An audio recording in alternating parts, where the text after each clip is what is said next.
Friends, మీరు thumbnail చూడగానే మీకు అర్థమైపోయి ఉంటుంది. మనం కాంట్రాక్ట్ యొక్క ప్రాబ్లమ్స్లో థర్డ్ థర్డ్ వీడియో అనేది చూడబోతున్నాము. థర్డ్ వీడియో అలాగే థర్డ్ మెథడ్ కూడా ఇది. మనం వచ్చేటప్పటికి ఫస్ట్ మెథడ్కి సెకండ్ వచ్చేసి మనకి 1/3 వచ్చినప్పుడు ఎలా చేసుకున్నాము, ఎలా ఐడెంటిఫై చేయాలని చెప్పాను. ఇప్పుడు వచ్చేటప్పటికి మనకి కాంట్రాక్ట్ అలాగే బ్యాలెన్స్ షీట్ అనేది ఎలా ప్రిపేర్ చేసుకునేది ఒకసారి చూద్దాము. పాత వీడియోస్ అంటే కాంట్రాక్ట్ సంబంధించి ఇంట్రడక్షన్ వీడియో అలాగే 1/3 వచ్చే సిచ్యువేషన్స్ ఎప్పుడు వస్తాయి ఏంటి అని తెలుసుకోవాలనుకున్నట్లయితే మనం పైన ఐకాన్ అనేది పెడతాను ఆ వీడియోస్ చూడండి. ఎందుకంటే ప్రతి మోడల్ మీరు తెలుసుకోవడం ముఖ్యం అండి. ఎగ్జామ్కి మీరు ప్రిపేర్ అవుతున్నారు కాబట్టి మార్క్స్కి పేపర్ ఎలా వచ్చినా మీరు రాయగలగాలి. అదే నా ఉద్దేశము. ప్రతి ఒక్క వీడియో అనేది చూడండి. మ్యాక్సిమం నేను 3 వీడియోస్ అనేది అప్లోడ్ చేస్తాను. ఎందుకంటే 3 మోడల్స్ అనేది ఎక్కువగా రిపీట్ అవుతూ ఉంటాయి కాబట్టి క్వశ్చన్ పేపర్లో అటు ఇటు తిప్పినా ఆ మోడల్లోనే వస్తూ ఉంటాయి. అయితే నేను ఎలాంటి సోది కొట్టకుండా మీకు డైరెక్ట్గా ప్రాబ్లంలోకి వెళ్ళిపోయినట్లయితే, a contractor undertake a contract for 2,50,000 the following the information containing the contract during the year 1990. ఇక్కడ ఏం లేదు, ఒక కాంట్రాక్ట్ తీసుకోవడం జరిగింది. 2,50,000 వాల్యూ గల కాంట్రాక్ట్. కింద ఇన్ఫర్మేషన్ అనేది 1919 సంవత్సరానికి 1999 సంవత్సరానికి సంబంధించిన ఇన్ఫర్మేషన్ అనేది తీసుకోవడానికి కలిగి ఉంది. కింద తీసుకోవడం జరిగింది. Material send to site. ఇది వచ్చేసి మనం సెండ్ ఎప్పుడు చేస్తామండి, ఏమైనా పర్చేస్ చేసినప్పుడు. సెండ్ టు సైట్ అంటే ఇది పర్చేజ్ అనే అర్థము.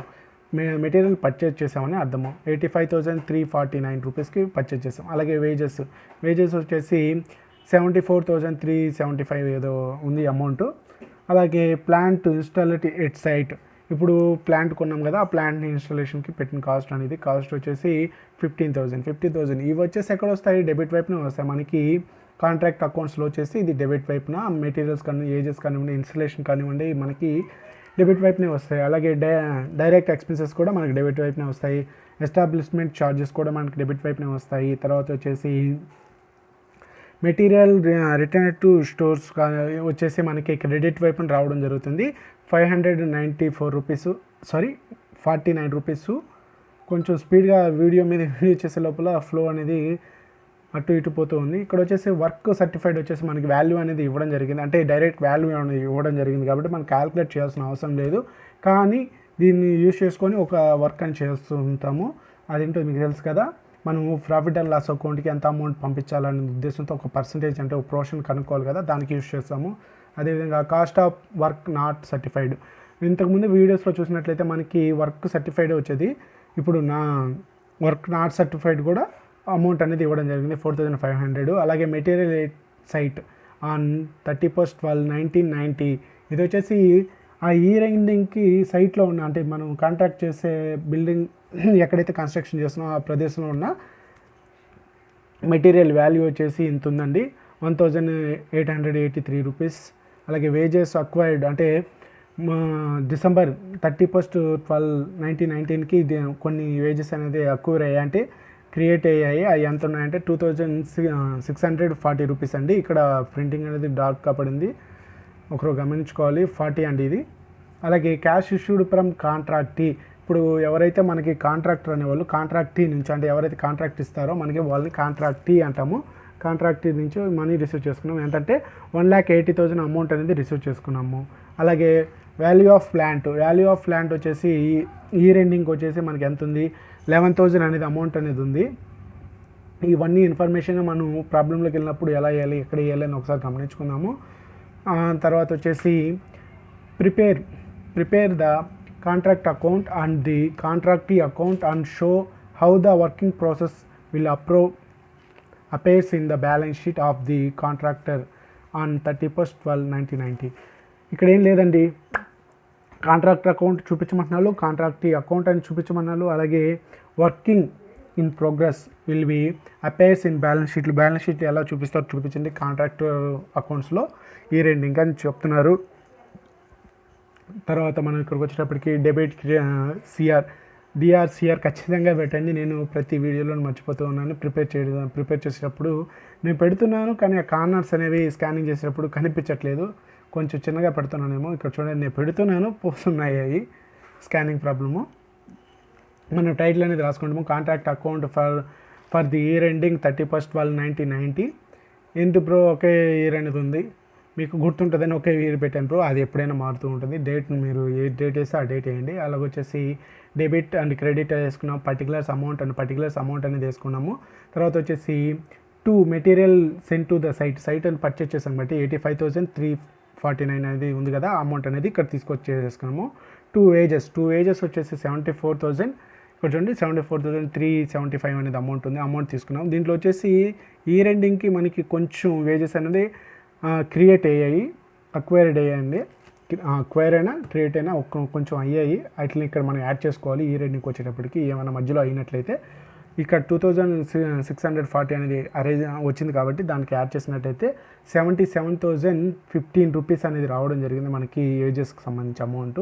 తర్వాత డైరెక్ట్ ఎక్స్పెన్సెస్ వచ్చేసి 3,167 అనేది అమౌంట్ రావడం జరిగింది. ఒకసారి చూడండి, నేను ఓన్గా ఏం చెప్పట్లేదు, ప్రాబ్లంలో వచ్చిన అమౌంట్ని ఇక్కడ చెప్తున్నాను. అలాగే ప్లాంట్ ఇన్స్టాలేషన్ ఎట్ సైట్, ప్లాంట్ని ఇన్స్టాల్ చేసేటప్పుడు మనకి ఇక్కడ అమౌంట్ వచ్చేసి 15,000 అనేది అవడం జరిగింది. అలాగే ఎస్టాబ్లిష్మెంట్ ఛార్జెస్ వచ్చేసి 4,126 రూపీస్ అయినా అవడం జరిగింది. ఒకసారి చెక్ చేసుకుందాము అమౌంట్ కరెక్ట్గా ఉందో లేదో.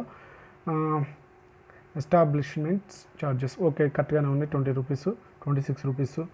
తర్వాత వచ్చేసి మనం రిటర్న్ చేసేసాం, రిటర్న్ టు స్టోర్ మెటీరియల్స్ అనేది రిటర్న్ చేసేసాము. ఏంటంటే 549 రూపీస్ వాల్యూ కలిగి రిటర్న్ చేసేసాము. అలాగే మెటీరియల్ ఎట్ సైట్ అనేది ఎలా చెప్తున్నామంటే ఇయర్ ఎండింగ్కి వచ్చేటప్పటికి ఎంత వాల్యూ గల మెటీరియల్ అనేది ఇక్కడ ఉందో చూసుకుందాం. ఎట్ సైట్ అంటే మన క్రెడిట్ వైపునే గుర్తుపెట్టుకోండి. ఎట్ సైట్ అంటే ఇక్కడ సైట్ అంటే ఇటువైపు, సెండ్ టు సైట్ అంటే ఇటువైపు వచ్చింది. 1,883 రూపీస్ అనేది వచ్చింది. అలాగే ప్లాంట్ ఎట్ సైట్ వచ్చేసి మనకి వాల్యూ అనేది ఇక్కడ ఇవ్వడం జరిగిందండి. క్లోజింగ్ వచ్చేసి 11,000 అమౌంట్ అనేది ఇక్కడ వేసేసాము. అలాగే వర్కింగ్ ప్రోగ్రెస్ అకౌంట్లో మనకి డైరెక్ట్ అమౌంట్ ఇచ్చేసారు కాబట్టి అమౌంట్ అనేది వేసేసుకుంటాము. వర్క్ సర్టిఫైడ్ వచ్చేసి 1,95,000 అండి, 1,95,000 ఇచ్చేసాము. అలాగే వర్క్ అన్సర్టిఫైడ్ అంటే ఇక్కడ చూడండి, వర్క్ నాట్ సర్టిఫైడ్ అన్సర్టిఫైడ్ అన్న అంతేనండి, 4,500 వేసుకున్నాము. మొత్తం టోటల్ చేసుకున్నట్లయితే మనకి 1,99,500 అని అవుతుంది. వర్కింగ్ ప్రోగ్రెస్ అకౌంట్ అనేది అమౌంట్ అనేది మొత్తం టోటల్ చేసుకునేటప్పటికి మనకి ఎటువైపు ఎక్కువ ఉంటుందంటే క్రెడిట్ వైపున మ్యాక్సిమం అన్నీ మనకి ఇచ్చే ప్రాబ్లమ్స్ అన్నీ ఎక్కువగా ఇటువైపే మనకు అవుతాయి. ఎప్పుడైతే మనకి ఇటువైపు తక్కువ ఉండి ఇటువైపు ఎక్కువ ఉంటుందో అది మనకి కొంచెం లాస్ వచ్చినట్టు ఇక్కడ అర్థం చేసుకోవచ్చు. ఎంత వచ్చిందంటే 2,12,932 రూపీస్ అనేది మనకి ఎక్కువ ఉంది కాబట్టి దీంట్లోంచి అమౌంట్ తీగా మనకి 28,275 రూపీస్ అనేది మనకి బ్యాలెన్స్ రావడం జరిగింది. ఆ బ్యాలెన్స్ని మనం నోషనల్ ప్రాఫిట్గా మనం కన్సిడర్ చేస్తున్నాము. నోషనల్ ప్రాఫిట్ క్యారీ డౌన్ అని వేసుకున్నాము. మనం ఇప్పుడు ప్రతిసారి చెప్పేదే సిఏ చదివే వాళ్ళు ఎవరికైనా ఉంటే ఇక్కడ ప్రాబ్లం అనేది క్లోజ్ అయిపోతూ ఉంటుంది. ఇప్పుడు వచ్చేటప్పటికి డిగ్రీ మనం చేస్తున్నాం కాబట్టి బీకామ్ బీబీఏస్ ఎవరైతే అకౌంట్ బేస్ మీద ఉంటారో వాళ్ళకి వచ్చేసి ఇంకొక స్టెప్ ఉంటుంది. అదేంటంటే ప్రాఫిట్ అండ్ లాస్ అకౌంట్స్, అది రిజర్వ్కి ఎంత అమౌంట్ సెండ్ చేయాలి ఏంటి అనేది మనం ఇక్కడ చూపించాల్సి ఉంటుంది. మనం అంటే అకౌంట్స్లలో ఆ అమౌంట్ 28,270 రూపీస్ అనేది బ్రాడ్ డౌన్ చేసేసి ఇటువైపు బ్యాలెన్స్ చేసాము.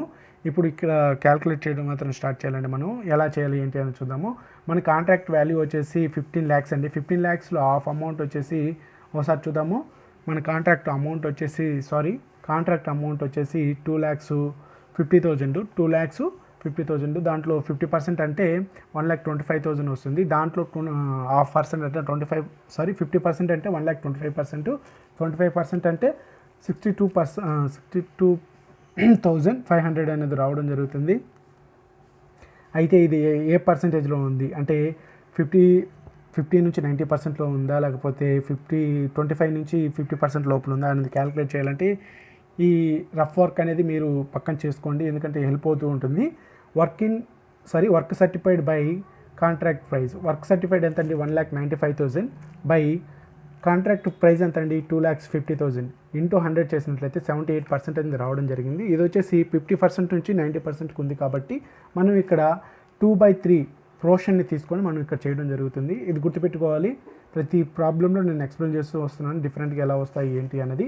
ఇక్కడ మనం రాసుకుంటాము profit to be transferred to profit and loss account, notional profit into 2/3 into cash received, అలాగే వర్క్ సర్టిఫైడ్ అమౌంట్ అనేది వేసుకుంటాము. మనకి 28,270 ఇంటూ 2/3 ఇంటూ 1,80,000 అలాగే బై 1,95,000 చేసినట్లయితే మనకి 17,400 అనేది రావడం జరుగుతుంది. దీన్ని మనం ప్రాఫిట్ అండ్ లాస్ అకౌంట్కి సెండ్ చేస్తాము. ఇంకా 14,400ని 28,275లోంచి మనకి అమౌంట్ లెస్ చేసేసినట్లయితే ఎంత అమౌంట్ అయితే వస్తుందో ఆ అమౌంట్ని మనం ఎక్కడ సెండ్ చేస్తామండి, రిజర్వ్కి సెండ్ చేస్తాం. దానికి వచ్చేసి వర్కింగ్ ఇన్ ప్రోగ్రెస్ అకౌంట్ అని పేరు పెట్టి దానికి రిజర్వ్లోకి ట్రాన్స్ఫర్ చేస్తాం. బ్రాకెట్లో వచ్చేసి రిజర్వ్ అని రాసుకోండి. మీరు రిజర్వ్ అని రాసినట్లయితే మనకు క్లారిటీగా అర్థమవుతుంది. తర్వాత వచ్చేసి మనం కాంట్రాక్టీ అకౌంట్ అనేది ప్రిపేర్ చేయాల్సి ఉంటుంది. కాంట్రాక్టీ మనకి మనీ సెండ్ చేస్తారు. మనీ సెండ్ చేసినప్పుడు మనం రిసీవ్ చేసుకుంటాం కాబట్టి మనకి ఎలా వస్తుందంటే bank account data to contractee account, money receive అయింది, ఎవరి దగ్గర నుంచి రిసీవ్ అయింది, కాంట్రాక్టీ అకౌంట్లో మనకు కాంట్రాక్టీ అని రాసుకోం కదా, అందుకని contractee account DRCR date and particulars amount and date particulars amount అనేది వేసుకోవడం జరిగింది.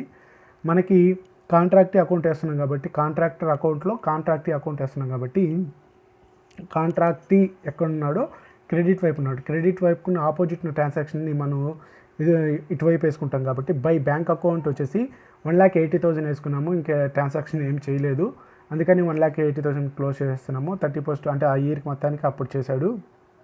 దీన్ని కూడా క్యారీ డౌన్ చేసి 1,80,000 అవుతుంది. దాన్ని వచ్చేసి నెక్స్ట్ ఇయర్కి బ్రాడ్ డౌన్ చేయాలి. ఖచ్చితంగా క్యారీ డౌన్ చేసింది బ్రాడ్ డౌన్ చేయాలంటే ఇక్కడ తేల్చిన నిలవని ఇంకా తెచ్చిన నిలవ అనేది నెక్స్ట్ ఇయర్కి వెళ్తుంది కాబట్టి ఆ ఇయర్కి చూపించుకోవాలి. 1,191కి చూపించుకుంటాము 1,80,000 అనేది. ఇక్కడికి కాంట్రాక్టీ అకౌంట్ అయిపోయింది. ఇంకా బ్యాలెన్స్ షీట్ అనేది ప్రిపేర్ చేసుకున్నాము. బ్యాలెన్స్ షీట్కి వచ్చేసి మనకి balance sheet as on year ending వచ్చి 31st 12/1990లో వేసేసుకుంటాము. లయబిలిటీస్ అండ్ క్రెడిట్స్ అమౌంట్ అనేది వేసేసుకున్నాము.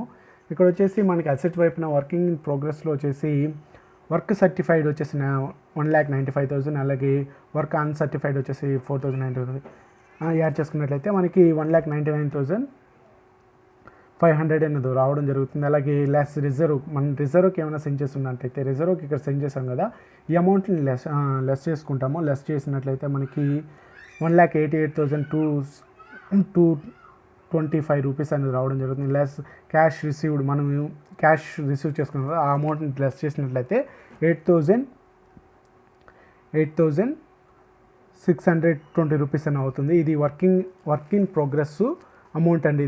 దీన్ని ఇలా క్యాల్కులేట్ చేసుకుంటాం మనము. తర్వాత వచ్చేసి మెటీరియల్ ఎట్ సైట్ అనేది మన క్రెడిట్ వైపుని చూపించాం కదా, ఈ అమౌంట్ అనేది చూపించుకుంటామండి. ఇది క్లోజింగ్ అమౌంట్, ఈ క్లోజింగ్ అసెట్ అమౌంట్ ఇదండి. ప్లాన్ టు ఎట్ సైట్ అనేది క్లోజింగ్, అంటే ఇప్పుడు మన అసెట్ అనేది ఆ ఇయర్ ఎండ్ అయ్యేటప్పటికి అంత వాల్యూతో కలిగి ఉందని చూపించుకోవడానికి. అదే ఇక్కడ వైపు వచ్చినట్టయితే ప్రాఫిట్ అండ్ లాస్ అకౌంట్కి ప్రాఫిట్ ఆన్ కాంట్రాక్ట్, ఇక్కడ ప్రాఫిట్ అనేది రావడం జరిగింది కాబట్టి మనం 17,400 అనేది వేసుకోవడం జరిగింది. అలాగే వేజెస్, స్టార్టింగ్లో చూసుకున్న వేజెస్ కంటే మనకి ఇయర్ మధ్యలో కొంచెం అక్వైర్డ్ అయింది, అంటే క్రియేట్ అయింది. దానికి మనం ఇక్కడ చూపించుకోవాలి. లయబిలిటీస్ వైపు 2,640 రూపీస్ అనేది ఇక్కడ చూపించుకున్నాము. కాకపోతే కాంట్రాక్ట్ అకౌంట్స్లో ఏమిటంటే బ్యాలెన్స్ షీట్ అనేది రెండు వైపులా బ్యాలెన్స్ అవ్వాల్సిన అవసరం లేదు, ఇక్కడికి క్లోజ్ అయిపోతుంది. మనకి ఇట్టే వదిలేయచ్చు, ఒక లైన్ గీసేసి. మనకి టూ సైడ్స్ అనేది ఈక్వల్ చేయాల్సిన అంత అవసరం అయితే లేదు. ఈ వీడియో మీకు అర్థమైంది అనుకుంటున్నాను. ఎక్కడైనా మీకు డౌట్స్ ఉన్నట్లయితే, లేకపోతే ఎక్కడైనా మీకు ఈ డౌట్ బ్రో మీరు ఈ అమౌంట్ ఎలా వచ్చిందని అడిగే అవకాశాలు ఉన్నట్లయితే, నేను క్లారిటీగా చెప్పాను, మీరు క్లారిటీగా విన్నారని నేను అనుకుంటున్నాను. ఎనీ డౌట్స్ మీరు మెసేజ్ చేయొచ్చు, నేను రిప్లై ఇవ్వడానికి నేను రెడీగా ఉన్నాను. ఈ వీడియోలో అంతే. జై హింద్, జై భారత్.